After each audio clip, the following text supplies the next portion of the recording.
So this year and today, we're going to be more outward looking. We're going to reach beyond the world of just news brands and look at the role that we have to play in that wider media ecosystem. In these extraordinary times, the role for trusted, accountable media has never been more important to us as individuals, but also to society. Don't let the numbers drive you down the short-termist hole. You maximise reach by spreading your investment across media. The aim should be to do what's right for your clients by not going for new shiny things and just being grown up and being evidence-based and balanced.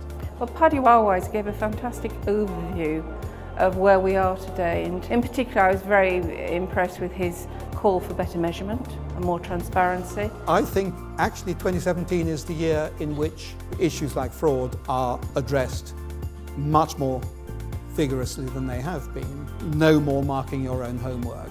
Creativity can help us unleash a bigger role for news brands, but only if we never forget the special context of news media and try to live up to what that media is capable of ourselves.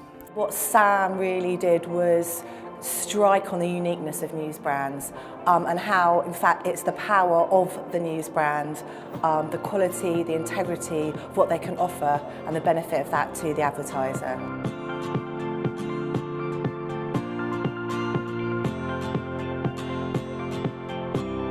This is the game show. Imagine you're in a waiting room with an hour to kill. What would you use? Newspapers. Let's see if it's up there. Yes, it is!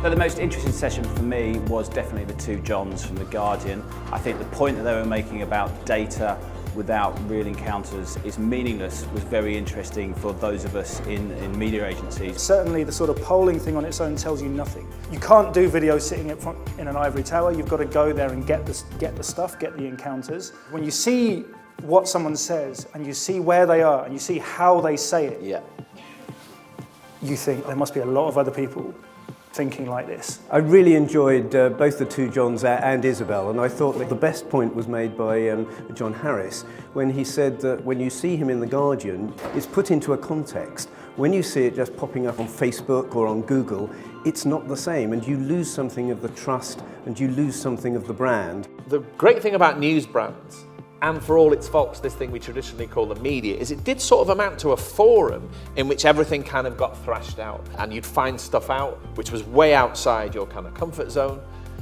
And the thing that bothers me again, and the ball is in Google and Facebook's court, is how much that's being weakened. I think the challenge throughout today was to make the marketing we do live up to the cultural impact of the media we exist in. I don't think there's any group of people is well suited to deciding what should be culture, and I think if I'm being harsh, we're not living up to that challenge in the marketing we do at the moment. From Katrina we heard a great challenge. It's about what's measurable, not what's digital, and that as marketeers, and she's very much an example of a grown-up marketeer, then that's ultimately the goal. What was clear is that this year Shift took a really kind of macro view of it all and actually took a step away from just plug-in news brands specifically and looked at some of the societal shifts that are going on. What's right for your clients almost certainly now involves using a range of media in combination, including news brands. And by the way, if you do that, you will be helping in the battle for truth against false truth. What we wanted to do today was to reassert that in this slightly crazy world that we're living in at the moment, with things happening that are not quite how we all expect them to be, that news brands have a really strong and trusted role to play in those. And if they're trusted for people, then they're really there as a trusted brand for advertisers as well.